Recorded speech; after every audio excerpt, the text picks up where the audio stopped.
Tell him, McCluskey. Tell him what time it is. Little Hen says it's time to rock and roll. All you people are so scared of me. Come quietly or there will be trouble. Man, that's just me. I'm Batman. This is Sparta! There is a tiger in the bathroom! I'm an excellent driver. If it bleeds, we can kill it. Pop quiz, hotshot. Keep the change, you filthy animal. I am Iron Man. You think you're the only superhero in the world? Mr. Stark, you've become part of a bigger universe. You just don't know it yet.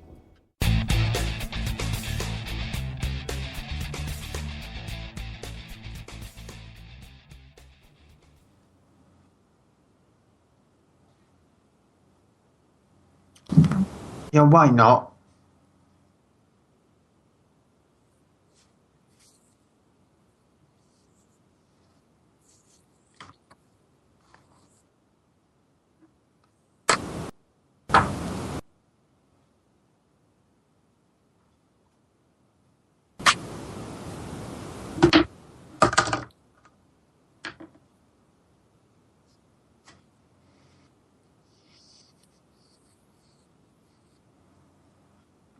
I have, I think, 6 films in my overall top 10 so far.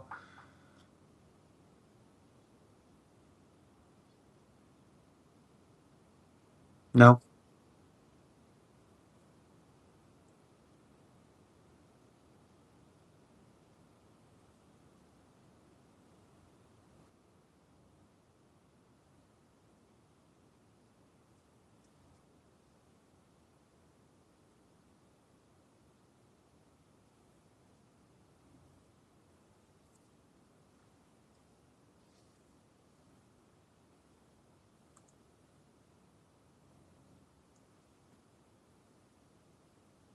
Well, in the cinema section, we have Marvel's latest adventure with Ant-Man, shaky cam horror film with The Gallows, Tarsem Singh's latest film with Selfless, and True Story, which is actually based on a true story.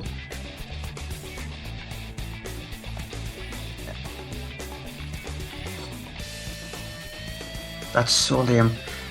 We have the home release of animated adventure Home. New Zealand horror film comedy with Housebound, thriller The Gunman, quirky comedy Accidental Love, drama thriller The Face of an Angel. And you'll finally hear my thoughts. And now with me having a cold, it's not going to be very good on my voice, but my thoughts finally on the Human Centipede 3 final sequence.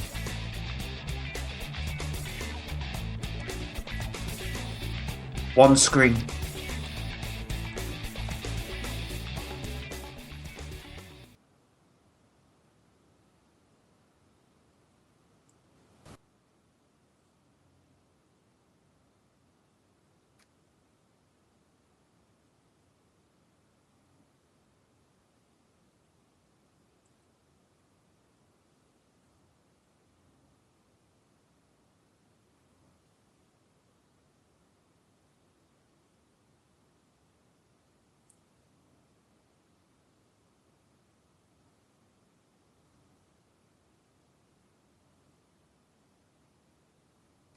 So Benicio del Toro going from Guardians of the Galaxy, bad guy kind of thing, to going to Star Wars, directed by Rian Johnson.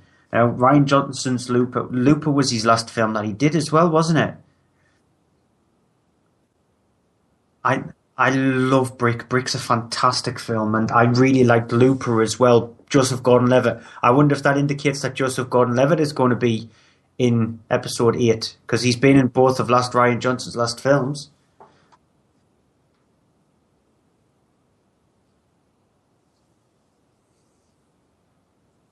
But that would be weird. Yeah, that would be weird. But Benicio del Toro is shown what he's like as playing a bad guy. He has that malevolent face on him, and anything that he does play a bad guy, he relishes it perfectly. So it's.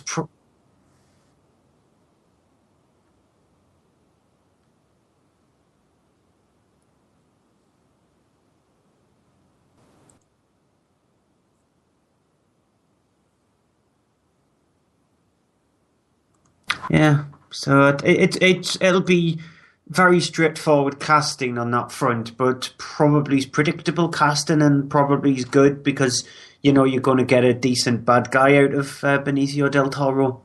So,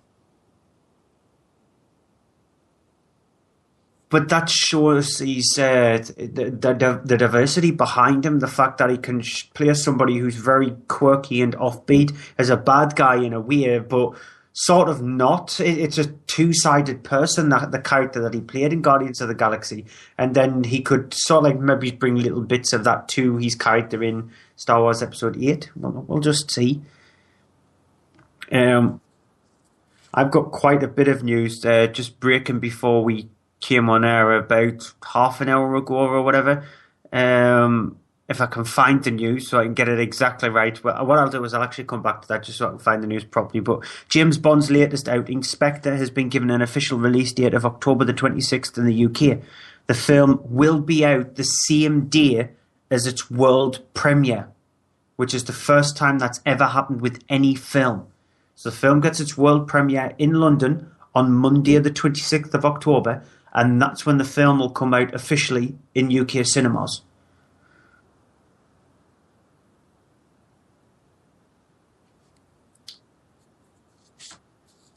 Yeah, but it's weird that it...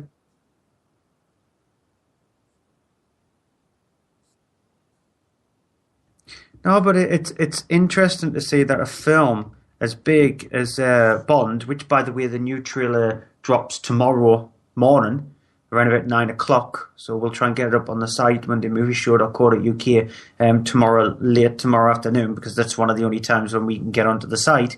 But it's just interesting to see a film as big as Spectre have its premiere, world premiere as well. Not just a basic premiere in a country, it's world premiere and the official release date of the film on exactly the same day.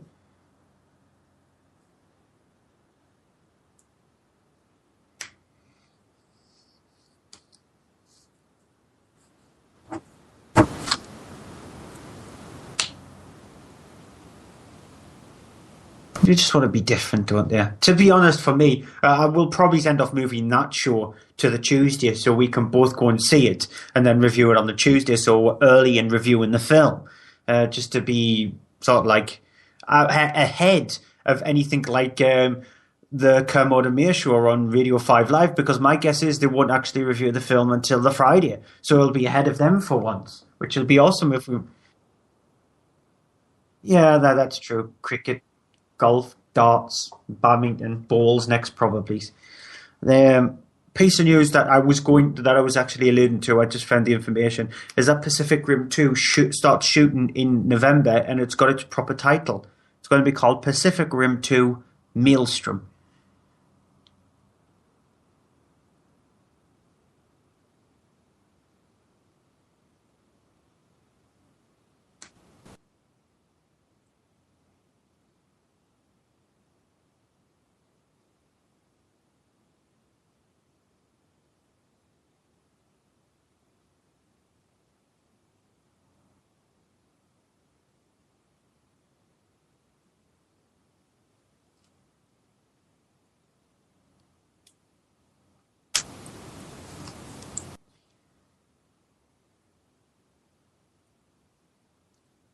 All we know is that Charlie Hunnam is definitely returning. He signed on for a second one, and we definitely know that Guillermo del Toro is directing and writing, and that's it. And he has hinted that it is going to be slightly different to what we saw in Pacific Rim, but that's Del Toro. All of his films are different from the previous one that he's done, so it's just the way he directs. More news, Disney have announced that The Sword in the Stone is their latest property to get the live-action remake treatment.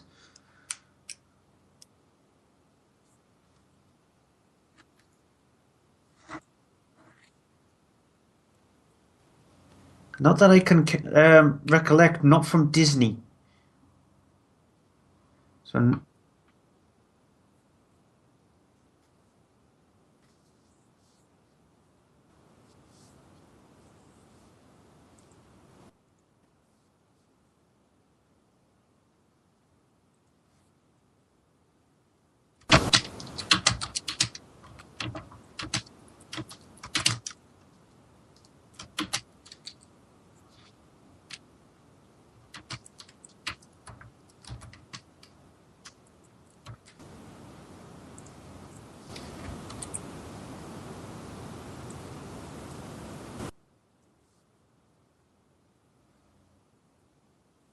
Yeah, sticking with Disney, they have also announced that they're doing a live-action prequel to Aladdin. Yeah, exactly. Kevin Feige has revealed the names of the new Ghostbusters. So Melissa McCarthy will be playing Abby Yates. Kristen Wiig will be playing Erin Gilbert. Did I say Kevin Feige? Yeah, Paul Feig then.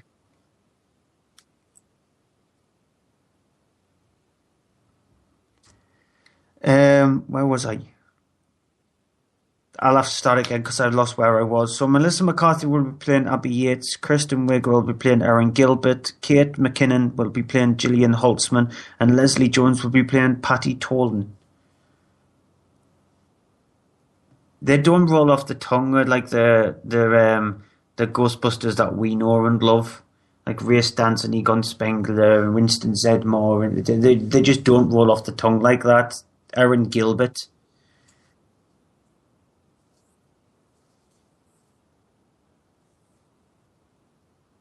And people will kill him, and Mark anyway from Following the Nerd will kill me if I don't mention Peter Venkman. So there you go. There's your 4 Ghostbusters. But come on, how many people are going to remember Gillian Holtzman? They're not going to remember them because you're not even going to get the brilliant joke, the Do Re Mi Egon. Yeah, and so you're not going to get any kind of jokes like that because it will not make sense if you go Do Re Mi Erin. It just doesn't sound as good, that. When Mad Max Fury Road, I know, when Mad Max Fury Road gets released on Blu-ray in the UK, it will not feature the black and white version of the film. No, they're just not including it in the UK release. My guess is the US release is going to get the black and white version of it, and if that's the case, I might be tempted to buy it. Because I'm sort of like slightly interested to see what that film would look like in black and white.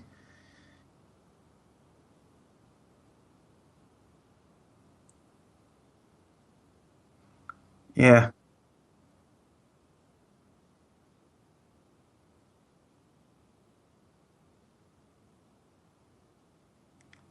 More news. Have you heard of a program called It's Always Sunny in Philadelphia?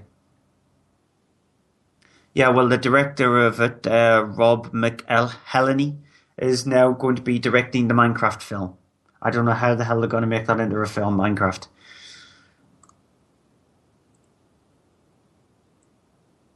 Yeah, but that hasn't.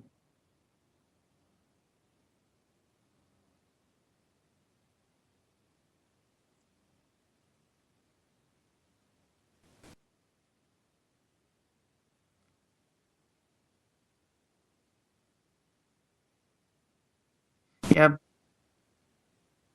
the thing is, at least with things like World of Warcraft, the upcoming Warcraft film, and the upcoming Assassin's Creed, and the final Resident Evil film, which starts shooting next month, they're based off a video game that has a proper narrative, has proper storylines. Minecraft doesn't. You make your own story. So I can't see how they're going to make a film out of Minecraft.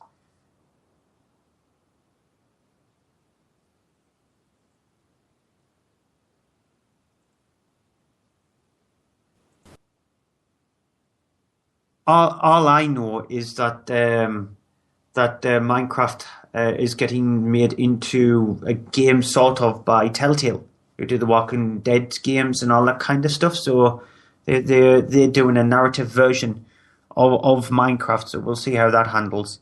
Final piece of news: New Line have announced that Mama director Andreas Muschietti is to take over directing duties from Cary Fukunaga on the It reboot.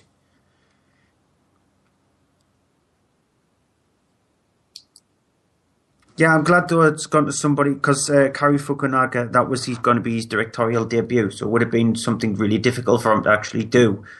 Whereas Andreas Muschietti, even though Mama is not a brilliant film, it's got some interesting ideas, and his short is much better than the film itself, even though his short actually features inside the film. But at least he's actually directed a film, a horror film, and so it might be in better hands with somebody like Muschietti over Fukunaga. Well,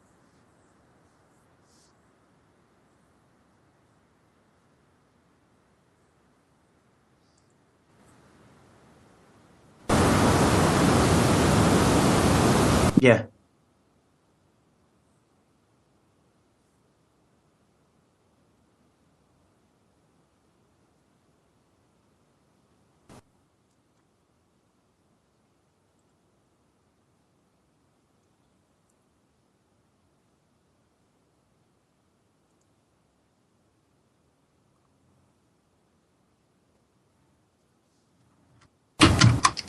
Yeah, because the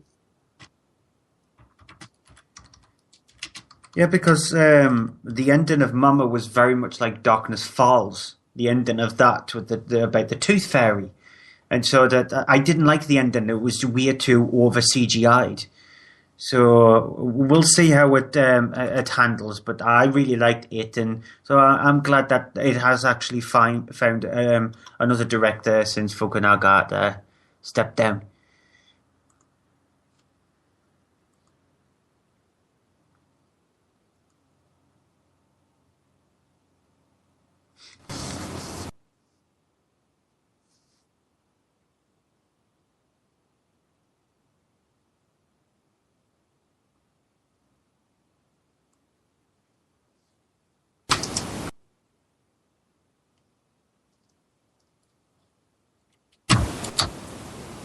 Yeah, it's the Asif Kapadi who directed Senna. He's directed Amy. It's done brilliantly for itself. We've yet to see it. I really do want to see it because of how brilliant Senna is. And if a director can make you interested in something like Formula One, it can definitely make you interested in a singer who you might not have had any interest in. And I wasn't overly enamoured with Amy Winehouse.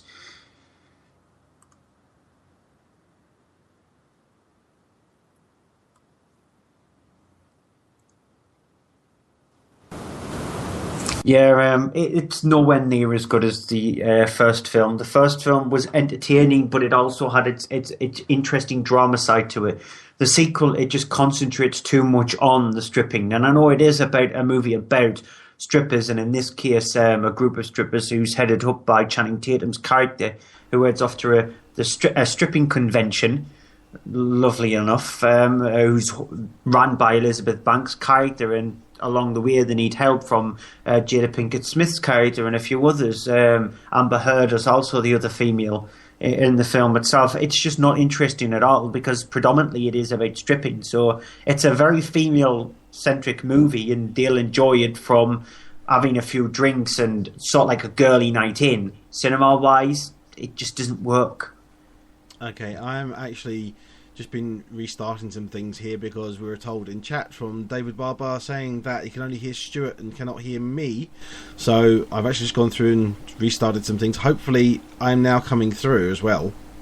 We'll find out. I guess we'll carry on with number 7, which is a Bollywood movie. I'm going to try and pronounce this, and maybe I should be muted for this if I get it wrong, but Bajrangi Bhaijaan.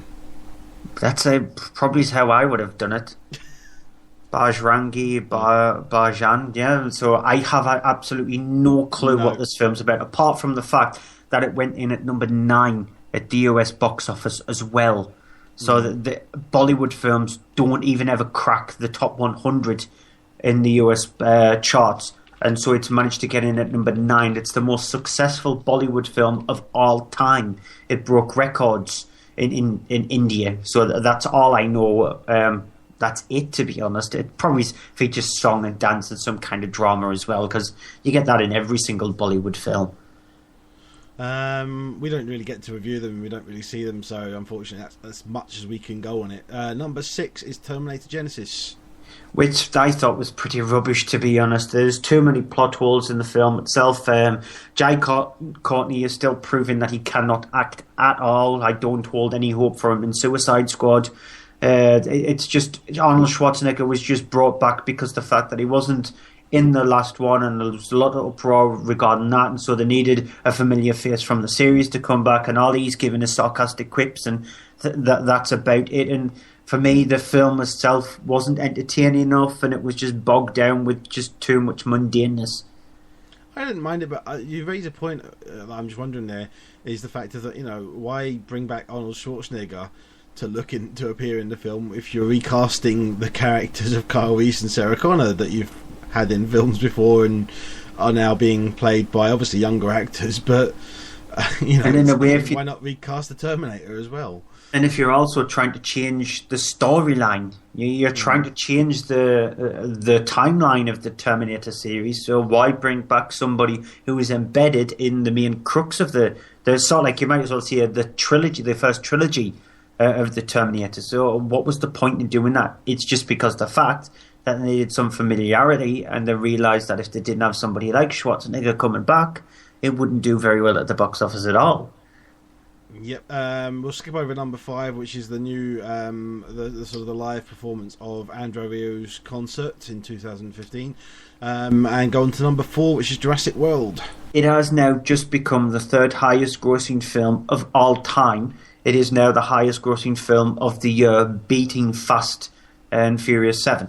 So the previous Fast and Furious movie, so it's beaten that, and it's gone past. It's very close to £60 million at the UK box office, which is just stupidly insane. And number 3 is Ted 2. Nowhere near as funny as the first one. I've seen a lot of comments from other people saying that, yeah, Ted 2 is actually just pretty much the same as the first one. There is a load of jokes that made me laugh a lot. It did make me giggle a few times, specifically a couple of times where I did laugh out loud. It didn't have the inventiveness and the originality of the first one, because it seemed to rehash the same story over and over again. I still haven't seen it, and I'm kind of annoyed. I still haven't seen either the movie number 2, Minions. Sorry, cough. Just getting it out my system there. You should see Minions. I loved it. A lot of people, well, specifically Mark from Following the Nerd, just didn't like it at all because he didn't get a movie that was on for 90 minutes and it was just gibberish. Well, that's the way the Minions speak. You should be so used to them by now.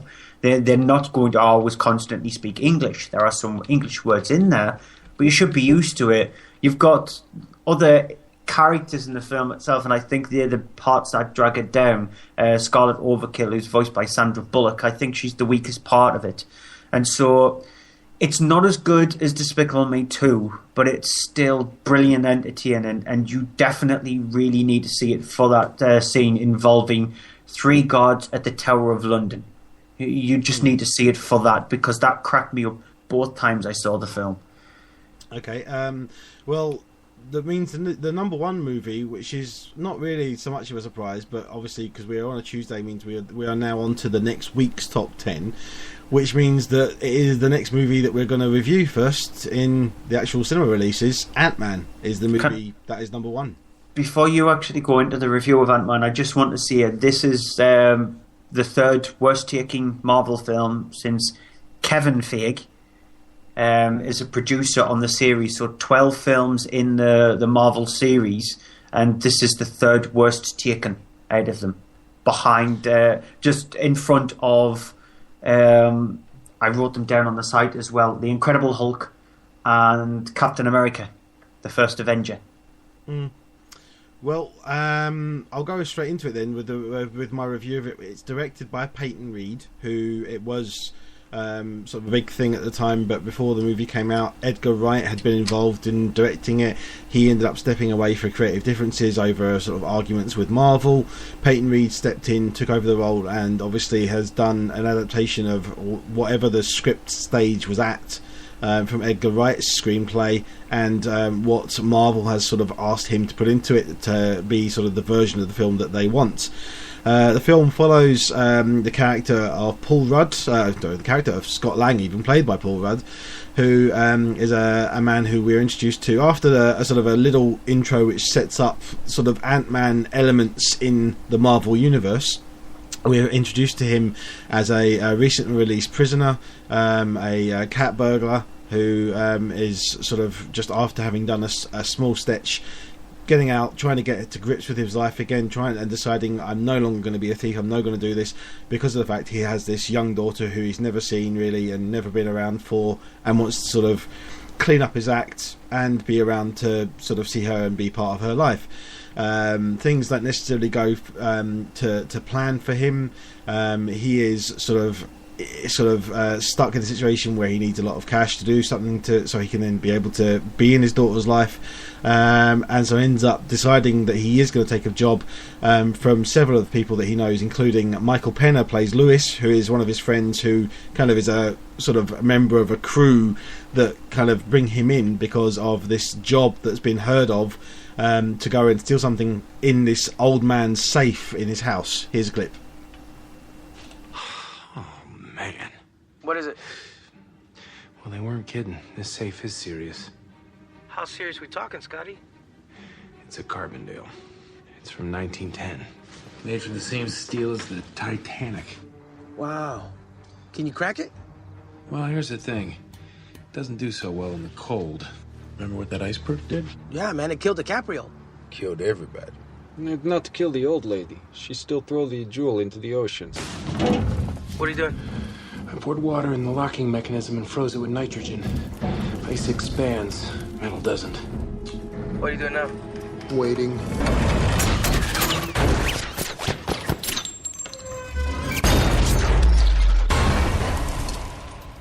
Nice. What is it? Cash? Jewels? It's a suit. What? It's an old motorcycle suit. There's no cash, no jewelry, nothing? No. It's a bust. I'm really sorry, Scotty. I know you needed a scorer. So he then finds out this suit, ends up putting it on, presses one of the buttons on it, and ends up shrinking down to the size of a man. And the helmet that he's wearing inside all of a sudden starts talking to him through this, is the voice of Dr. Hank Pym, even, the creator of the suit, played by Michael Douglas, who ends up sort of bringing him into the fold and recruiting him because of the fact of that he created this serum that allows you to change the distance of molecules between themselves, which allows them to then shrink a person down to the size of basically an ant. As well as having abilities that can sort of communicate with ants and use them for, flying on the back of an ant, for using them for carrying them and such things like that. He needs Scott Lang's help because of the fact of that his former protege, Darren Cross, played by Corey Stoll, has created this new suit after having found out about this new sort of this Pym particle, and creating this sort of new weapon for his own purposes, and which obviously Hank Pym is rather worried about the fact of this technology getting out there, and it even makes reference to the whole thing of kind of Iron Man and the whole thing of the Iron Man suit getting out there and the dangers of that technology and stuff too. So it's got a lot of similarities between this, I think, and Marvel's first film of Iron Man. It is largely kind of a heist movie once it starts to get going. There are references to the other Marvel films, in particular to the sort of the events after Avengers. There's a sort of reference to that, and as you do, these kind of things that happen in the world. But it is a self-contained character, a self-contained one, sort of setting up this new character potentially for a future Avengers slot. In there as well, you've got thrown in there, you've got Corey Stoll playing Darren Cross, you've got Evangeline Lilly playing Hope Van Dyne, who is Hank Pym's daughter, who's also being set up for a future appearance, and you've got one of the new Avengers characters making an appearance in there as well. You've got in there sort of as well these other cast characters, but in particular Michael Penn stands out as being sort of one of the funnier elements of the film, where he's sort of this guy relating all these stories second, third, fourth hand. And they're shown in very clever ways that genuinely are quite sort of giggle-inducing when you're watching them. And the movie has this kind of tone of that it's trying to be both the serious whole thing, but also not taking itself too seriously while still being serious, and also putting in little bits of jokes here and there. And for that reason, purely the whole thing, as I've said it many times before, you try and do one or the other. If you try and do both, you kind of fail. It does struggle and fail a little bit, but I really did enjoy it. It's just, it's not going to be, I don't think it is going to be as amazing big out there as everything, all the other ones that have been so far, but I do think that it is it does have this nice little kind of indie old school style quality to it. As much as there are big effects as you go into it, and the further along into the film towards the end, it gets lots and lots more effects, and becomes very, very kind of the typical Marvel sort of storyline of, you know, the hero becomes this, does this, does this. You find a lot of similarities to the other previous standalone movies, but it's a film that I think is doing something slightly different. You've got a villain becoming this hero ultimately, sort of, as much as he's not a big, you know, evil villain, he is a sort of anti-hero character for the first time, as opposed to a lot of the other previous ones. And I think that this is actually a good start to what is the phase 3 of Marvel's lead up to, you know, there's going to be other characters being set up. We've got Doctor Strange is coming soon. We've got the new Captain America film, which is going to be big for the whole Marvel universe. And then we've got the whole we've got second Guardians of the Galaxy, and we've got another we've got a further Avengers movie split into 2 parts. And I think this is I don't have any problem with this. I've seen some really quite horrible, spiteful reviews, I think, that really had a go at it because of the fact that it dared to do something different and yet not really do anything out there that's completely, you know, all breaking, you know, trends and stuff. But I really enjoyed it. I had fun with it. I intend, if I get time, to go and see it again. Yeah, you'll not catch me seeing it again. I'm not one of these absolute haters of the film itself, because I definitely didn't hate the film, but I didn't absolutely love it. See, the problem is it suffers from the very typical Marvel major problem in the bad guy. The bad guy is so flat and so nothing. There is just no malevolence there at all. We've seen it 12, 13 times before, and Marvel still are reluctant to change the way a bad guy operates in any of their films. It's been fine for a few of them because it might seem or feel like it is slightly different. You look at Loki in the first Avengers film. We got a bit too much of Loki if you look at how many times he's appeared in other Marvel films. So he was starting to be getting a bit too monotonous, and it was a good time to end Loki's thread there.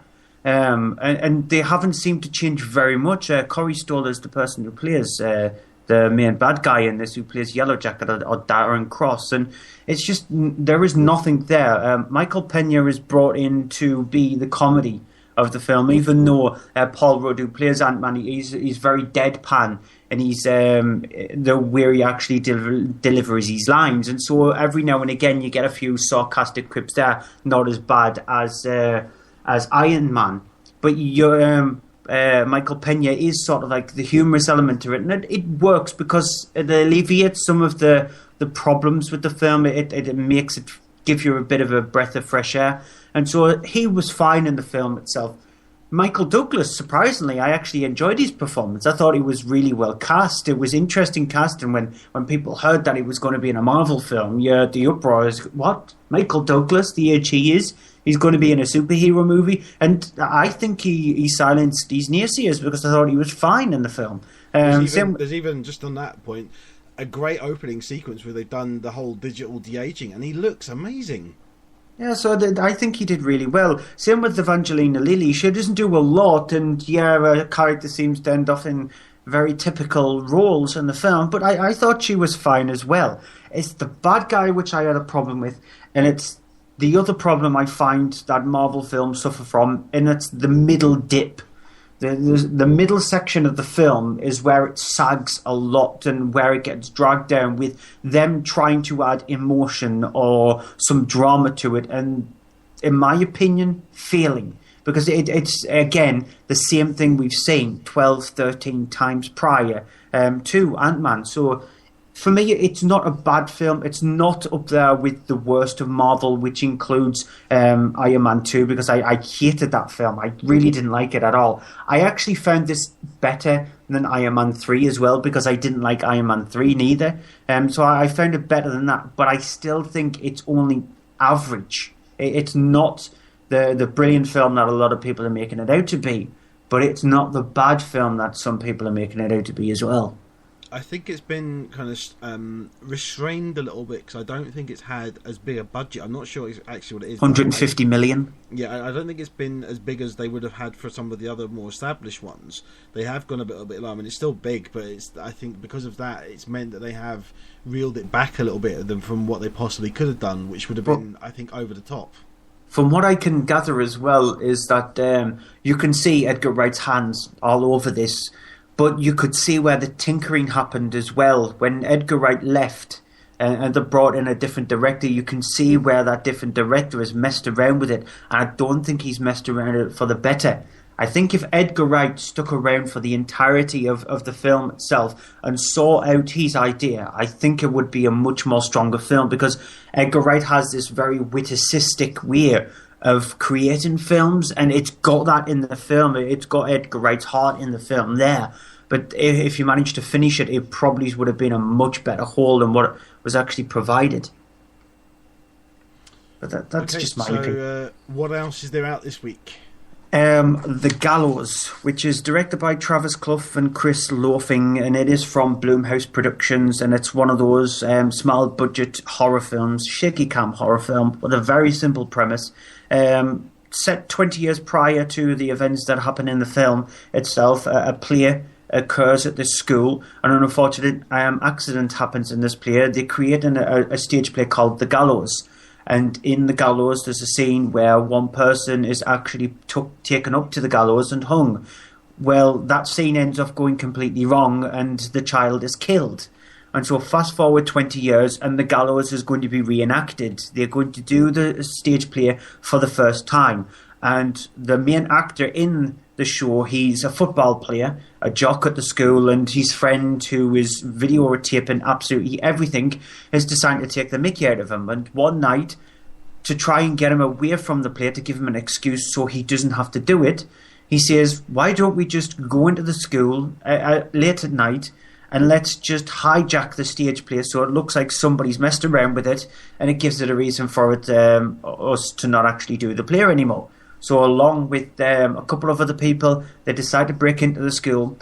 Unbeknownst to them, a malevolent force is already there and willing to stop them, whatever it takes. Here's a clip. Why would you say that? Pfeiffer, it was my idea, all right? Pfeiffer, please. Will you listen, Pfeiffer?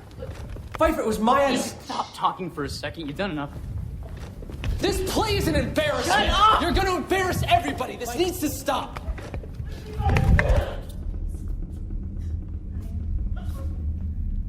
What? I took that noose down. Reese, I took that down. You saw me take it down, man.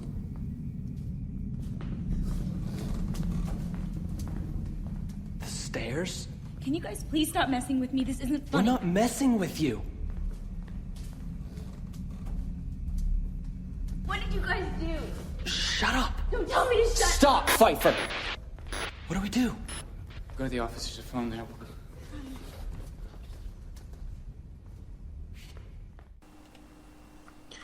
And so here's the thing with The Gallows. It is utter rubbish. It's I wasn't expecting that. Yeah, it is absolute utter rubbish. I understand the way Jason Blum has created his empire, and I stuck up for Blum, and I've stuck up for him too many times, even when the terrible films start to show hand. And unfortunately, he's just pushing me so much that I'm now no longer eager to go and see any of his films. His next film that he's involved with is The Gift, which is out next month, and so that's produced by Jason Blum. And he's also got another movie out called The Visit as well. And so he produces something like 10, 15 films a year, which is ridiculous. He did Whiplash early on in the year, which was a fantastic film for him to be involved with, and a good idea for him to step away from horror, which I think he needs to do, because if he's involved with films like this, then I'm just going to not want to watch them, because The Gallows is one of those typical, very stupidly typical horror films, where it's the thing that you hate in horror films as well, where the signpost the scare. Mm-hmm. So all of a sudden the sound disappears and it starts to ramp up, very much like Paranormal Activity, because that's where it started from. And then you get clip as well. Yeah, you get the bang, the loud bang, and that's supposed to scare. And I was watching the film, And normally when these movies start, people in this screening get tense, and then some people might scream or giggle or whatever. Got none of that during the Gallows. And if you watch the trailer, it's one of those ones where they've got the camera on the audience and filming what they actually do during the film itself. And I think they must have paid them a hell of a lot of money to get those kind of reactions out of them, because there's nothing scary, nothing creepy, nothing tense about this film at all. It's like Phantom of the Opera if it was created by the Muppet Babies. It is that childish and that pathetic that it's just terrible. It's really bad. I'm kind of surprised. I mean, it looks as if it's got a lot behind it. So is it really? It sounds, from the sound of it, it shouldn't even have bothered getting a cinema release. It should have gone straight to video. See, a lot. You could say that a lot about Jason Blum's films, the production films, anyway, because a lot of them, because their budget is so small, they look like they would work a lot better. And if you think that he releases a lot in cinemas, he releases pretty much the same amount of films in cinema direct to DVD as well. So overall, even though I've said 15 films a year, that's just for cinema releases.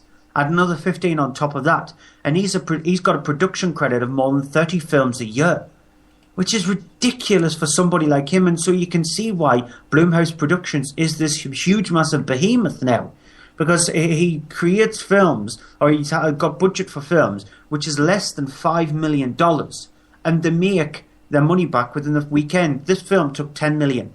That's still a profit for the Gallows, for Jason Blum. And so he's able to produce films like The Conjuring for $20 million and not even worry. It's remember last week when I reviewed the film Electric Boogaloo, the wild untold story of Cannon Films. It's sort of reminding me of Cannon Films in a way, Blumhouse Productions. And there is going to be a plateau where he will hit and then ultimately start falling because he'll think that he's unstoppable. And he needs a bit of a wake-up call because I've stood up for him way too much now. Okay, I'm going to go on to my other cinema release this week, which is Selfless. It's a weird title because it's got self/less. It is directed by Tarsem Singh, and it's an interesting guy. I'm going to just mention about, for anyone who doesn't know who Tarsem Singh is or anything, he is a director who, sort of the early big film he did was The Cell, which I really did not like. It was very, very visual. He's a very visual sort of styled director. He then went on to do, among other things, Immortals, which was one of the worst films we've ever seen, and Mirror Mirror, which a lot of people absolutely hated. I quite enjoyed it. I did like the visual aspect of it, and I thought it was fun, and I definitely liked it more than the other Snow White film that was brought out that year as well. But here he is now directing Selfless. It is written by David and Alex Pastor. It is a film that centers around the character of Damien, who at the very start of the film we're introduced to him is played by Ben Kingsley, an old man who's dying of an illness. He is this sort of mogul of New York. He's a very sort of successful businessman. He's very kind of sharp. At the very opening scene, we have him basically explaining to someone that they've just been hostile, taken over of their company, and they're edged out. He explains the fact that he has not got long to live, and so kind of realizing, end of his life, and he doesn't have anything to show for it much. He's got a daughter who is sort of very estranged from him. They don't have a good relationship at all, and he finds this card which says, call this person, they will help you. He goes to this meeting with Albright, played by Matthew Good, who explains there is this procedure called I forget the name of it now. It's something whereby you can have your consciousness downloaded into a new, younger body. Here's a clip.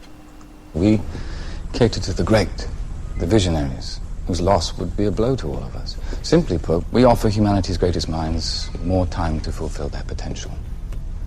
And if you think about it, your homes, your yacht, your jet, all custom built by the world's finest craftsmen, and so will your new body be as well. Genetically engineered for perfection, harvested to maturity so looks, athleticism, every detail of your new anatomy will be designed to offer you the very best of the human experience. A reflex. It's alive? Only in the most basic sense. A bundle of organic tissue, but right now, an empty vessel. So he goes ahead with this procedure, his old body dies, he is then reborn in this body, which is played by Ryan Reynolds, who plays the younger version of Damien, given a false identity and given these pills to take to keep him sort of straight as he kind of goes through a kind of physiotherapy thing and rebuilds his sort of body up. One sort of time though during this, he forgets to take his daily pill, starts to have these weird sort of visions and images popping in his head, and sort of wondering what's going on, and starts investigating things and sort of looking into things where he's been told, you know, it's just your transitional phase. He believes it's not so, and starts to look into things, and that's as far as I'm going to go into story. The thing is with it, the whole sort of the first half hour of the film, with Ben Kingsley, you've got Victor Garber appears in there as one of his friends who's sort of talking with him about stuff, and the whole stuff of that is actually pretty good. You have a scene where he goes to visit his daughter to try and sort of make fix fences with her, I can't think of the right phrase, but to mend fences or whatever it is, and then he goes to this situation where he's ill, he sets up his death, and then is reborn, and then it kind of turns into a kind of wannabe Bourne Identity, but without any of the skill of the action or anything like that. So it does very quickly drop down a level or note or two from then onwards.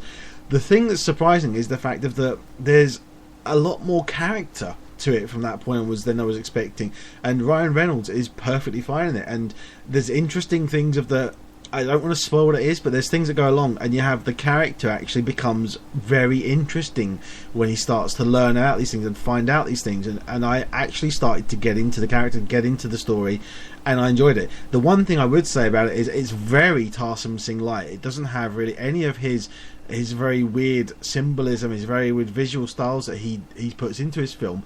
I remember thinking at certain points, it's a shame it's not got more of that, because it definitely could actually benefit from that. At certain points I was thinking this could be a really, really messed up David Lynch film if he'd been behind the camera, and I feel that it's a bit of a shame that someone like him didn't do it. Someone who has got a very, very disturbed sensibility to their storytelling, and Tarsem Singh has that a little bit, but it's not present in this film. That's the thing that's unusual, and I gotta say, I really enjoyed this. I really got into it, and the only reason I'm disappointed is because it's actually a lot more conventional than I want it to be. I want it to be really weird, I want it to be really bizarre, I want it to be really out there, so much so that it's almost losing me, and that's a really weird thing to say.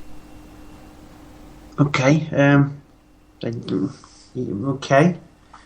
I told you I was going to surprise you with what I say this week, didn't I? Okay.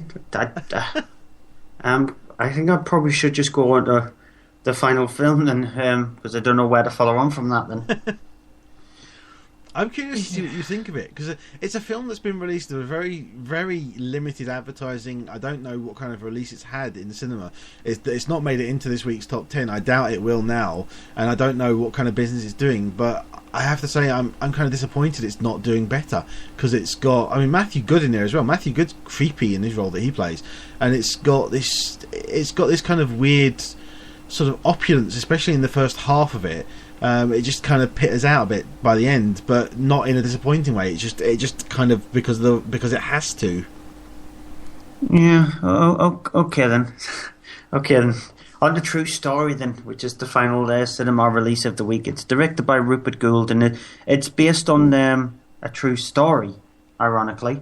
And it stars Jonah Hill, who plays Michael Finkel. Now, Michael Finkel is a writer for the New York Times. He writes these pretty much very controversial pieces, and it's discovered after he's written an expose on people in Africa that what he did create was wrong, was a facsimile, was completely fake. He made up a lot of characters, and he says that he intentionally didn't write down any notes, when in fact he did, but he destroyed them. And so when he's fired from his job at the New York Times, along with his wife, who's played by Felicity Jones, he discovers that somebody who's been captured by the FBI and put on death row for the supposed murder anyway of his family, James Franco's character, who plays Christian Longo, actually used Michael Finkel's name.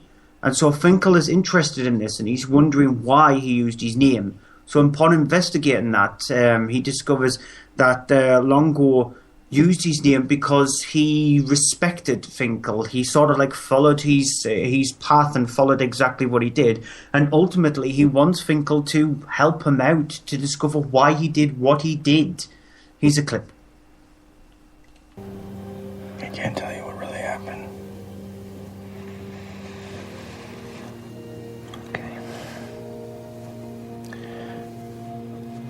Okay, then why flee to Mexico right after they were found?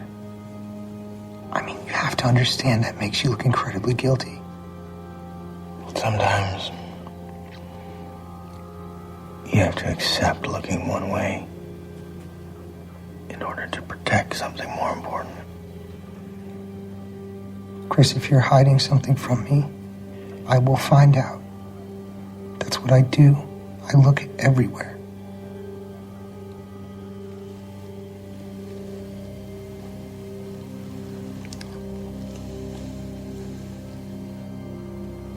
Why did you kill them?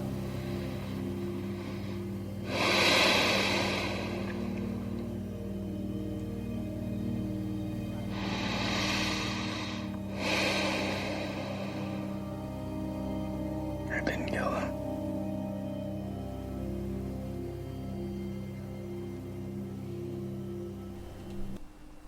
Now, you made a point during when the clip was playing there that it sounds like a very small film. And it actually is a small film on scale. I don't know what the budget is. They haven't divulged it because some companies don't normally do that. If they're not interested in letting people know how much they spent on the film. And it's just interesting to see James Franco and Jonah Hill. Jonah Hill has shown that he can do drama movies. James Franco, however, seems to be a weird actor. He chooses some very strange films to do. One minute he's doing movies like This Is the End, and then the next film he's working alongside Harmony Korine on Spring Breakers. And so you're wondering what he's going to do next with his career. And this is an interesting choice for him to do because he's playing a character who's on death row, who supposedly killed his family. And so obviously he's not there to make wisecracks and jokes. He's there to be very serious, and he does an okay job. There are times where he looks like a sad puppy, but most of the time he does a well enough job. Jonah Hill, on the other hand, is a bit hit and miss through the film because he's sort of like doing his character from Moneyball, but not in a way. He's trying to play it as seriously as he possibly can. But he just looks lost in what he's trying to say or what he's trying to come across. You don't believe the fact that he's a journalist for the New York Times, because when he's taken into the offices of it and when the heads of them are questioning him about where he got all of his information regarding the expose that he did on the people in Africa, he just instantly just relents. And you wouldn't do that if you're a journalist, especially somebody as supposedly high up as Finkel. And you discover that Franco's character, because it is based on true stories, that he ended up writing a lot of stuff to the New York Times, and it was published in the New York Times. So it's trying to believe whether he was a journalist and trying to help out Franco's character or not, and I don't think he handles that pretty well. There is a really good and very interesting scene between Felicity Jones' character and James Franco's character where she has at first you think that she's going there to visit him, but then she gives him a piece of her mind and pretty much turns around and says, stay away from my husband because you are destroying him. And that's a really well-handled scene. Overall, though, the film itself feels more like a direct-to-DVD or a TV movie of the week kind of film rather than a theatrical release. It's just a pretty strange movie. Is it one that's worth seeing in the big screen, or do you think worth waiting for the small release? Small release is probably the best bet, because the proof is it didn't get into the top 10. I think it's released in some 200 cinemas and barely made £100,000. So that's not a lot of money, considering that you've got Jonah Hill and James Franco in the film. So it's probably best at a small release. Okay, well that's it for this week's cinema release. Normally we'll switch it up when we come back to the DVD and Blu-ray section, but I'll be hosting again because of Stuart's throat, sore throat. So stick around after this ad, and I will be right back. Geeks rule the world. Yes, they do. And in September 2015, in the Welsh town of Llandudno, a whole collection of awesome and geeky people will be spending a fantastic Saturday together. Tickets are available now from www.sci-fi.wales. I'm Richard James from Jerry Anderson's Space Precinct. And if you're at Sci-Fi Wales, and why wouldn't you be, come and say hello. So that's an ad for an upcoming convention. I don't have the details here, but we'll maybe have to look into that because it sounds Sci-Fi Wales. It happens in September the 8th, if I remember. Just go to Front Page 2, the number 2 screen, at Front Page 2 screen on Twitter. Mr. Stuart Bannerman. He's involved with the Cops and Monsters panel at Sci-Fi Wales. So you'll find all the details there. So, what's coming up in this week's DVD and Blu-ray release section? We have animated adventure with Home, New Zealand horror comedy Housebound, thriller The Gunman, comedy of sorts with Accidental Love, thriller with The Face of an Angel, and then the Human Centipede 3 final sequence. Yeah, as usual, then we'll go on to some TV movies of the week, and we'll pick out our movies of the week of what we think are the best from this week's choices, which I suspect one of those ones there mentioned at the end probably not going to be in there. No. Before that, though, let's go into the DVD and Blu-ray top 10, starting at number 10 with Big Hero 6. Fa-la-la-la-la-la-la. It's surprising how much it's just hanging on. We keep thinking it's going to drop out, and it's just always been sort of edged in there. It was staying at number 10 for the last couple of weeks. Making a sort of less welcome sticking around in the top 10 at number 9 is Taken 3. Which is rubbish. Absolute rubbish. Yeah, I have to agree. Dropping quite quickly, though, to number 8 is Focus. Have you ever seen this yet? No, I've not seen. Yeah, I actually quite enjoyed it. It is the kind of the con job film, you know, the thing of that you've got con men trying to play their game and sort of who's trying to get their game up on the other one. But it brings absolutely nothing new to that genre, and that's the thing that's a bit of a shame because it's Will Smith's first film in about 3 years. So it would have been nice to see more from it. It's not bad, it's just average is the problem. At number 7 is Jupiter Ascending. Terrible film. It's directed by the Wachowskis. No, this is I'm allowed to comment, so it's my thoughts on it. It's a terrible film because it's just all over the place. When you've got a movie that involves human bee splicers, a dog human played by Channing Tatum, these sort of like malevolent people who are guardians of the galaxy in a way, but more interested in steamrolling the hell out of it, were involved with the death of the dinosaurs 65 million years prior, and it's just bat insane crazy. I couldn't use the hit with an S word, crazy, but it is just, yeah, it's just stupidly crazy and not stupidly coherently crazy neither. Nothing about this film, not even Mila Kunis falling, which she does a hell of a lot, can save this film at all. I agree kind of on that, but I still have to say that I enjoyed it and I've seen it since and I enjoyed it again. I have fun with it. I like it. Number 6, a new re-entry, though technically it's not. It is X-Men Days of Future Past, but I suspect it's probably because of the re-release of the movie with the Rogue cut, which is because have you seen this version? No, I haven't seen the Rogue cut because there's no indication that this is the Rogue cut, because if you look through the entirety of the top 100 Blu-ray and DVDs, the Rogue cut is not mentioned. Because it's just considered as X-Men Days of Future Past title, so I suspect that'll be the reason, because it did come out last week. But I mean, it's a film which it's got this alternate version where there's the additional character and additional about 12 or 14 minutes in the middle of it, and then there is sort of slight changes towards the end of the film with this new character being added in there. Doesn't really add anything a lot more to it. It does make more sense to anyone who saw the original one and goes, well, why don't they just do this? It turns out they did, just that then Fox went and said to them, film's about 20 minutes too long, cut it out. Yeah. At number 5 is Kingsman: Secret Service, which we really liked. That's about as much as we can say. We really liked it. And it's surprising considering that it is a kind of Bond reference film, considering that you don't like the Bond films. Yeah, I'm not a fan of the Bond movies. I couldn't care less about the trailer for Spectre getting launched tomorrow. I think you're even less of a fan of the film at number 4, 50 Shades of Grey. I'd rather watch a Bond film, to be honest. It's just terrible, non-erotic bull plop. Number 3 is Chappie. Neil Blomkamp's worst film, in my opinion. I think Elysium is better than this. As a matter of fact, the way he's released them in order is the way it should be. I really hope that's not going to be the case, because his next film is the next Aliens film.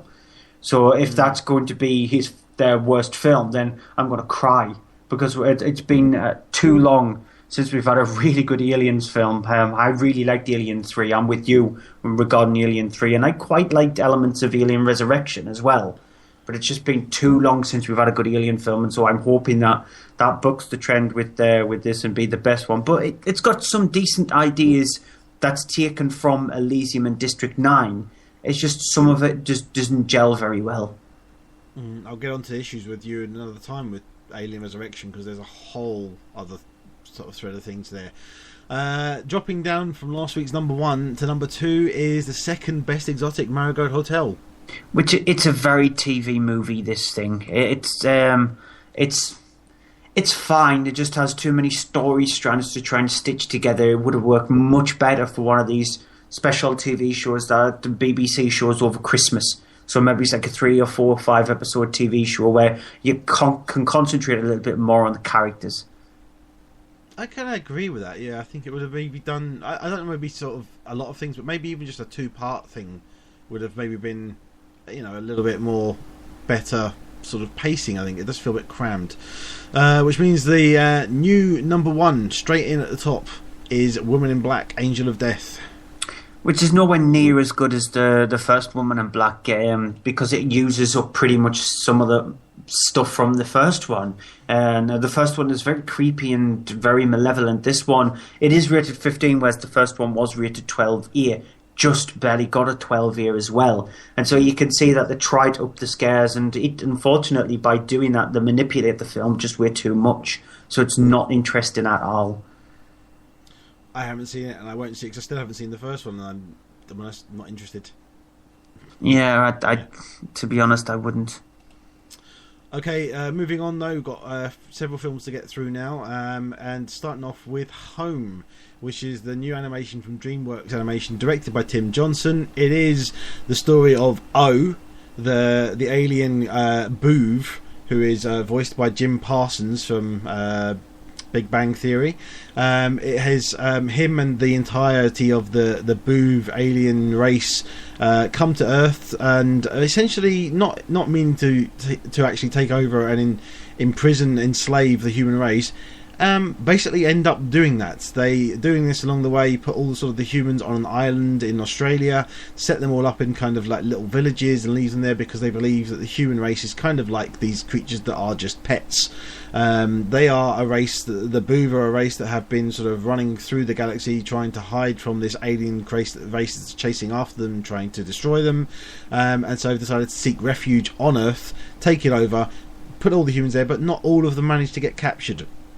One of them, Tip, voiced by Rihanna, ends up running into O, who is not exactly the popular among the boov, because he's kind of the idiot who accidentally does things that just annoys everyone, and has resulted in his name being given to him with him, turning up and everyone just going, oh. So the two of them end up having to team up, become friends, because Tip wants to get to the sanctuary area where her mum, voiced by Jennifer Lopez, surprisingly, is there and obviously missing her. Here's a clip. Let's have some tunage. This is not even music. This is just noise.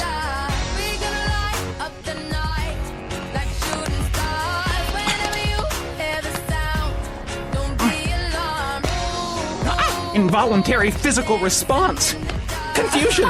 What is happening to my body? It's called all dancing. Boov do not dancing. I can tell. How long before this kills me? I am not in control of my own extremities. Working. I do not want it to work. Hey, you know what? Boov rhymes with groove. Shake your boov thing.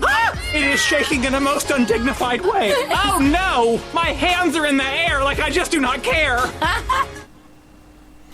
Now, here's the thing with Home. I actually was really disappointed with it, and I'm still disappointed with it. I think I actually found it to be quite tedious in some parts, and I really was annoyed with how, not even average, how disappointing it is that DreamWorks Studio, who've done great things, and in particular recently done great things with How to Train Your Dragon 2. And I loved the last Kung Fu Panda film as well. I know you didn't really love that, but with this I was really disappointed because it just didn't make me laugh at all. The whole film didn't laugh once in it.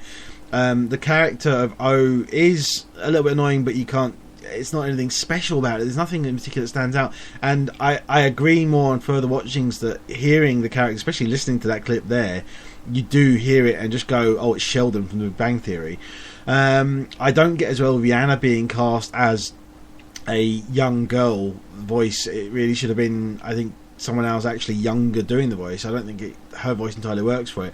And the thing that's really annoying is that Steve Martin is in this as the captain of the boov and has a small role that should have been a lot bigger and would have been a lot funnier, I think, if he's probably, I bet there is loads of stuff out there that when they were filming or doing the voice capture, he probably did a lot of stuff improv and they never used it. And it sounds like that's the kind of thing they've had a script, they've done it, they've thought, oh, this is going to be brilliant, and then when they've recorded the audio and they've done it all and everything, they put it together, they've animated it, they've gone and really just stuck to the script. They don't have any, I bet there's very little in the way of the animation people putting in little in-jokes and things in there themselves and little things with the characters that is what the little things that kind of make an animation really work and really pop, and this one doesn't. It's also story-wise extremely predictable the further it goes along. I found myself halfway through already predicting what was going to happen. I found myself by the end of it just going, well, yeah, that was twaddle predictable. I really just was so disappointed with this. I wanted it to be more, and I'm surprised it did and has done so well given how honestly mediocre I found it. I didn't mind it, to be honest. I saw this twice in the cinema, which is just surprising, because I very rarely go to the cinema to see a film, the same film anyway, more than once. And so it's rare that I've actually gone to see a film twice. And so I don't know why. I think it was probably I had extra days off work and I needed something to do. So I intentionally went to see it a second time because I saw it in 3D and I've seen it in 2D. So I've seen it in both 3D and 2D. In 3D, it's fine. There is the typical thing where things are coming at you from the screen, so like bubbles or whatever. But yeah, I found the film okay. I got distracted mainly in the first 25 minutes of the film because of the fact that O is voiced by Jim Parsons, who plays Sheldon Cooper in The Big Bang Theory. And I'm a huge Big Bang Theory fan, and so all I could think was Sheldon Cooper. And that's all that was in my mind. And after that came out in my mind, I went along with the film. It's got a few manipulative, sorry for itself kind of moments to try and tug on your heartstrings like they did in How to Train Your Dragon 2. The difference being the way they actually handle it in How to Train Your Dragon 2 is much more better. But yeah, it's okay. It's not an horrendous film. I've seen much worse animated films out there. But it'll pass a bit of time. However, kids will not go, I want a boov. They will not say that. And you know when an animated kids film is successful, if a kid wants one of the toys rather than just pass it by. And so the Minions, kids want Minions. Elsa, kids want Elsa from Frozen. Would kids want a boov? I don't think they would. Yeah, I agree. Yes, I'm going to be leaving Human Centipede 3 till last, and so I've got it down as first on my list, but I'll leave it to the last. So, Housebound. I have no clips for any of the films that I'm reviewing, which is a good job because my voice is now definitely disappearing, so by the time I finish with tonight's show, I'll have nothing left. But Housebound, I reviewed it a few weeks ago in the cinema section. It's a small little New Zealand film. It's directed by Jared Johnston, and it centres around Kylie, who is put under house arrest. She's actually sent back to her mother's house because she's done a few unscrupulous kind of things. And so she's put a tag on her, and she's told that she can't move from there for 8 months. She's got a boundary where she's got to stay around, and she's got to stay there for 8 months. However, the longer she stays in the mother's house, the more stir-crazy she gets. And the more she's thinking that she's hearing strange noises in the walls. Could something supernatural be happening? Or could something else be happening? Could somebody be trying to manipulate that? So with the help of a parole officer, she decides to try and investigate what's going on, and ultimately discovers what's going on. Now, the thing with Housebound is, it's very much like Peter Jackson's Brain Dead. So if you go back to Peter Jackson's earlier stuff, before he did things like Lord of the Rings, that was all CGI heavy and all that kind of stuff. And back in his early days, he was more interested in making smaller films. And so he did movies like, I said, Brain Dead, and Meet the Fables, Heavenly Creatures, The Frighteners. And that was what I loved about Peter Jackson. I loved those small movies. Housebound has got the feel of Brain Dead. It's not as over-the-top insane as Brain Dead is, but it's got that kind of feel to it, because the fact that it is contained and it has got some really twisted dark humor in the film itself, that it just feels like that, and it works. It's entertaining. There are a few funny moments in the movie. Kylie, the actress who plays her, Morgana O'Reilly, I think she's really good, because she brings across a character when you can definitely tell she's stir crazy, and you feel that you want to follow a journey along in the film, trying to discover what's going on in this house. And so there is gore in there for people who like gore. There aren't any jump scares, because it's not intentionally a jump scare film at all, and it doesn't do that quiet bang kind of thing. But it's a very entertaining, small little New Zealand horror film, which feels like an old school Peter Jackson movie. Okay, so on to The Gunman, which is directed by Pierre Morel, who has directed another film which I will mention later on this evening. But this is a film that's centered around the character of Terrier, played by Sean Penn. It starts off with a scene set some years ago in the Congo, where he is a mercenary there under hire with several others, and is essentially hired to be one of 3 potential hitmen to take out the president of the Congo. He ultimately is the one that's chosen, has to go on the run because of this, means he'll basically be a target. And then years later ends up finding himself back there under a sort of fake cover, where a hit squad turns up one day trying to kill him. In particular, trying to kill him because of the fact that they want a blood sample to confirm that it's him they've killed. He then realises something more sinister is going on here. After all this time, that no one should really know about this. No one should know that he was the one that did this, and starts to investigate things, looking into the whole thing of going on, why he was chosen, why they're after him, including going to see one of his old friends, Felix, played by Xavier Bardem. Here's a clip. You asked me here to give me some information, so give me information. Here's the information, right here. It appears your old friends and me are on a congressional subpoena list. It shouldn't be long before we have Interpol on our backs. Into events in Kinshasa, Democratic Republic of Congo in 2006. Well, that was only a matter of time. See, Cox is on the list. What about Reed and Bryson? Well, that's an interesting part of the story. I found obituaries for both Reed and Bryson. Of the 3 shooters, you're the only one left. So here's the thing with The Gunman. When it was released, it was a monumental flop, considering that it was only made with a budget of $40 million, which is a lot of money, but not really for a movie that's made nowadays. It is a kind of an indie small film that's made. It does have an old style sensibility to it, the way it's directed, the way it's done, and I really liked that about it. I really enjoyed it. I really got into it. I thought it was very nicely paced, and I thought Sean Penn was fantastic in it, as he usually is. I found him to be really enjoyable. Ray Winston pops up at one point as well for a small role in it, which it's actually a bit disconcerting. You go there, it's like, that's Ray Winston. What is he doing here? And then he's in it for a little bit, and then he's gone. And it's a film that it's surprising how it doesn't do a lot, but then when it does do things, it kind of manages to do quite a bit with very little. It is as I say, a small film, and I can understand why some people may not like it. I think some people would maybe struggle with it, but it reminded me a lot of older films, older sort of John Frankenheimer films style things.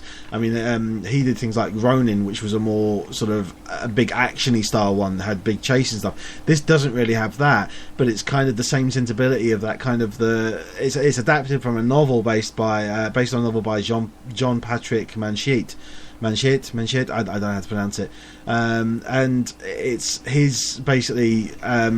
It has got this thing of, you can tell it's based on a novel. It's got a lot of depth in there, for considering it's not got the depth money wise. And I really got into it. I enjoyed it. I had no problem with it. And it's a film that I say, if you're curious, if you like that kind of a thriller aspect, give it a chance, check it out. You might find you enjoy it. Don't just go by a lot of the negative reviews, which I found were very, very short and very kind of, I don't have time for this, I'm not bothered about it. Give it the time. You might find you like it. I don't have any time, so I don't know if I'll get the time to like it or not. So we'll see. Accidental Love, again, this is another film I reviewed a few weeks ago. I've got sort of like a look at the draw this week, haven't I, with the films that I'm doing. This was a very strange release. It was supposedly going to be directed by David O. Russell. Now, David O. Russell left the project, however, they didn't take his name off the direction credit. And so if you look on IMDb, it's down as David O. Russell with brackets Stephen Green. So it's very strange the way it's handled this, and you can probably tell the reason why. It's got a big cast in Jessica Biel and Jake Gyllenhaal and Kirstie Alley, James Marsden, Tracy Morgan. Centres around the character of Alice, who's played by Jessica Biel. She works at a roller skate diner. One night she ends up when going on a date with her boyfriend, who's played by James Marsden. She is involved with an accident where it just damages her, and so she tries to get herself fixed. When that's not possible, she decides to try and seek out Jake Gyllenhaal's character, who's somebody in Congress, to try and help her out to be able to get her head back intact, because that's what's the problem with it. She's losing memory and she's losing all that kind of stuff. And the film itself is played out like a comedy. It's supposed to be funny, and it's not. It's just about as funny as a stick. And it's just kooky. It's very strange. It's very weird, but it just doesn't work at all. There's a scene in it where Jake Gyllenhaal is in a loincloth, dancing around a fire with multiple people trying to find the inner being of himself. That just gives you a clue of one of the more normal scenes in the film. So you can just imagine how insane the rest of the movie is. It doesn't work. I can see the reason why David O. Russell decided to take his name off the film, because I wouldn't want to be involved in this car crash of a mess of a movie myself either. And the people involved, I'm guessing they're looking at it and go, yeah, I didn't actually do this movie. Apart from maybe Tracy Morgan, because I don't think he actually cares what he does.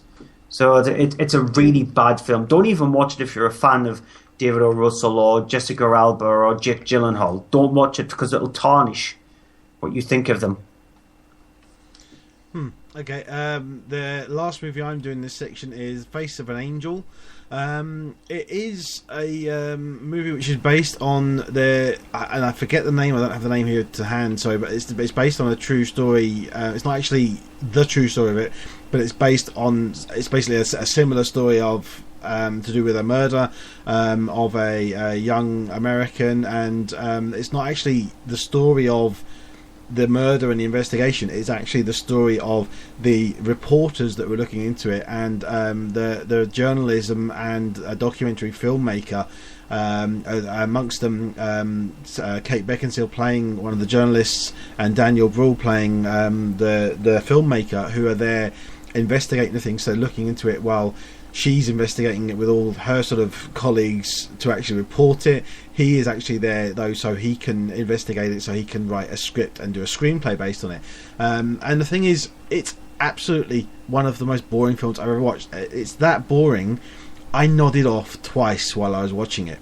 I genuinely nodded off twice when I was watching it, and I cannot believe how exhausting it was as a film, because it's got a fairly decent cast. I mean, Kate Beckinsale is good when she's given the right thing. Daniel Bruhl is brilliant when he's given the right thing. This just isn't it. To be honest, it's not even that good. There's a clip that I have from there, and I'm not going to play it because the clip is actually one moment that's really, really good and shows up kind of what could have been great about the film, because it's trying to basically say, you know, or looking to this is shocking and everything like that, but it doesn't actually do anything apart from it in this one scene where they have this argument over him saying, you know, the press sensationalizes things, and it doesn't really go to show the press doing that. It shows the press just arguing, and that's it.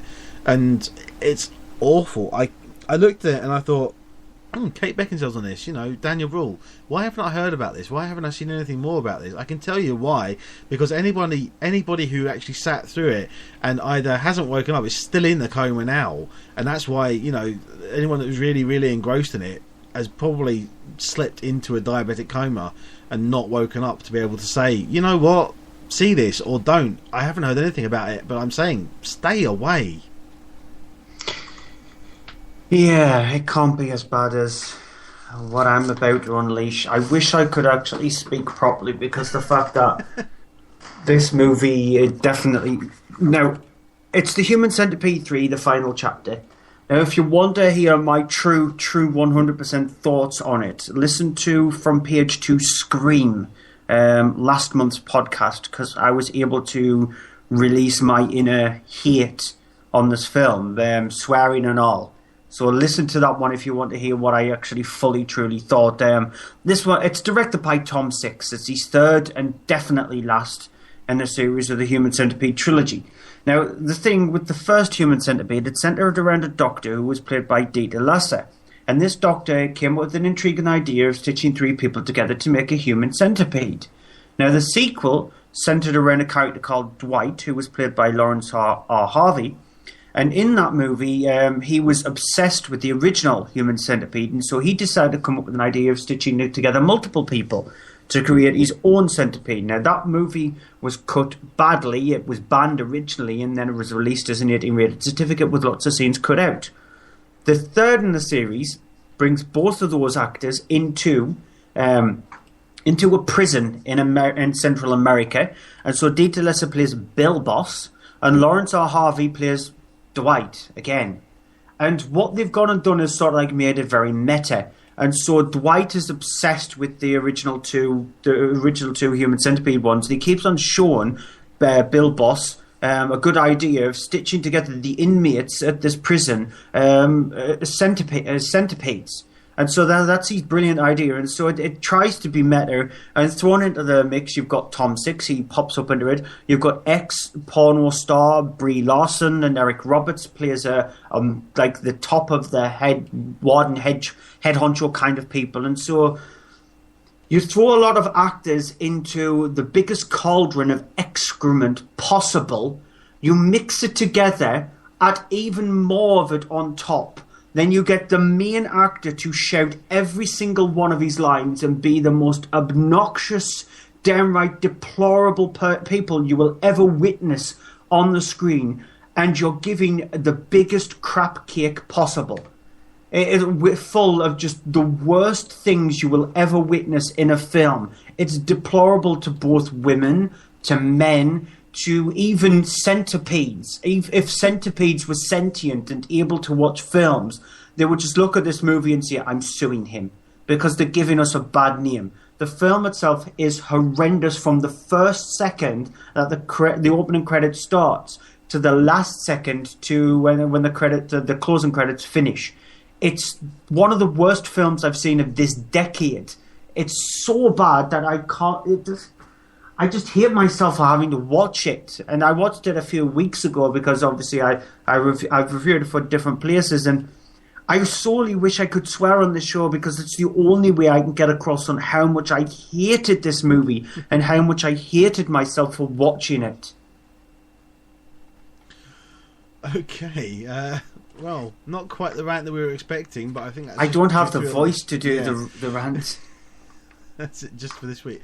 So hopefully you'll be back to your normal self next week, and we'll see if we can find something else even more annoying for you to cover so people can get their rant. Well, I've already got down the list for films that I write next week, and trust me, no, there isn't. Okay. That's it for this week's show. Thank you for listening to us live in the bottom right hand corner and chat. As I see, David Barber has been with us. Thank you for sticking with us all the way through, despite technical difficulties at the start of the show. And you can always reach us. You can find us at mondaymovieshow.co.uk. You can find us on Twitter at Monday Movie Show. Find us on Facebook facebook.com/Monday Movie Show, and you can find us on all other places like iTunes and Podkicker and YouTube, where the show is regularly updated once it's finished.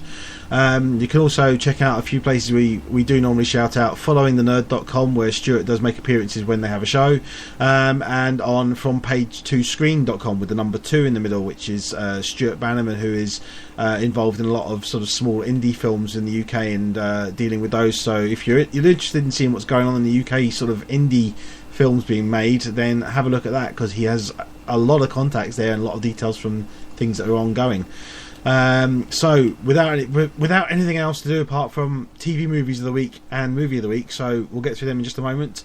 We will then say bye bye and leave you with a clip which we'll set up in just a moment. So first of all, TV movies of the week. I've got 2, and I'm hoping that you've got one of the 2 that I've got, so I can say the other one. I've got one which is Aka Amazing. I think we're going to agree possibly that we may both Aka have it. No, we don't. We don't? Oh, I'm surprised about that then. Okay. What's your 2 then? Well, the reason why I was hoping that you have one of the 2 that I've got is because they're both on pretty much the same time, on the same day. So it was just hard to choose between them both, and so I chose them both. So the first one is on the Horror Channel on Saturday the 25th at 10:50, Mother's Day. Okay. And so it's the remake. It's got Rebecca De Mornay. Not the one with I can't think of her name now. Halloween actress Jamie Lee Curtis. It's not the one with Jamie Lee Curtis in it. No, this is the remake. This is got Rebecca De Mornay in the film, and she plays the mother of the piece, and she's really nasty, but the film itself is very good. It's very brutal to watch, but I definitely recommend it. And the other one is on pretty much the same time. It's on BBC 2 on Saturday the 25th at 10:40, Zodiac. Oh, yeah. One of my favourites of David Fincher. I love David Fincher's. That's one of his great ones. It's a long film, though. It's a very long film, but it's on the right channel. It's on BBC 2, and so you get no adverts at all. It's got the brilliant Jake Gyllenhaal in it. It is an absolutely fantastic film. It's on for just over 2.5 hours. But it's one of those David Fincher films which I definitely don't mind watching, because I think he's had a problem over the last few films that he's done with the length of the movie where he could cut something out of it. I didn't care for that when it came to this. I wanted to watch more, to be honest. It's brilliantly acted, brilliantly directed. It's got a very noirish kind of feel to it in a way, and 70s kind of feel to it in a way, and it's just outstanding. It is, absolutely. I mean, I didn't realise that was on, because I would have had that definitely in there. The ones I've got, they're not so great, but it's basically I was looking through and I couldn't really see much this week, but I did see. I was talking about the director of the Gunman, who also directed the first and the good one, Taken. That's on this weekend, but before that is Pitch Perfect is on 9 o'clock Saturday as well, 25th on Channel 4. So I mean, you've got that on, and then afterwards go on to watch Zodiac. I would say very different films, very different Saturday night viewing. But then on Sunday 9 PM on Film 4, you've got the original Taken, which is the good one, not the Taken 2 and Taken 3 terrible, horrible pieces of rubbish that we were absolutely trashed, deservedly. The first one is actually pretty good and decent, and again a kind of small indie film which just blew up and unfortunately got 2 Hollywood sequels made, which were awful. Beyond awful. Beyond awful, yeah. So we'll leave you with a clip, as I said, in a minute, but before that, final thing we've got to go through: movie of the week. Oh, Housebound. And I'm going to surprise you here by saying, as much as I loved Ant-Man, I got to say Selfless is my movie of the week. Okay. Surprised? No? I'll just stick with okay. Okay. Thank you for listening to us. We are going to head off now and leave you with a clip of the upcoming Pixels, which is perhaps the first film of Adam Sandler's upcoming I've seen anything in about 10 years that I actually was excited about. It's out in 2 weeks' time. Yeah, a few weeks' time. Yeah, 2 weeks' time. But here's a clip of that where they're setting up, introducing the characters, including the one played by I forget the actor's name again from Game of Thrones. He was also in Knights of Badastum and a few other things. I know who you mean. I can't remember his name either. Peter Dinklage. That's it. Who looks actually hilarious. I wish I could actually show the video. This, not just the sound, but he has a fantastic mullet. Yes, he does. So until next week, we'll leave you with this. Bye. Bye. In exchange for helping us, I will personally speak to the parole board about reducing your sentence. Pass. Pass? That deal don't work for Eddie Plant. You want the Fire Blaster's help, he has some demands. Demands? The bifocal blaster is here, by the way. I want an island. You're not getting an island. Then I want a full pardon. I want to get out of here for good. And after I do, I don't want to pay no taxes, like forever. And I want a stealth attack helicopter, like they fly over the Super Bowl, at my disposal at all times, so I can fly around. If the world's still here, I don't want to deal with traffic no more. And lastly, I want you to set up a romantic rendezvous between me, Serena Williams, and Martha Stewart in the Lincoln bedroom.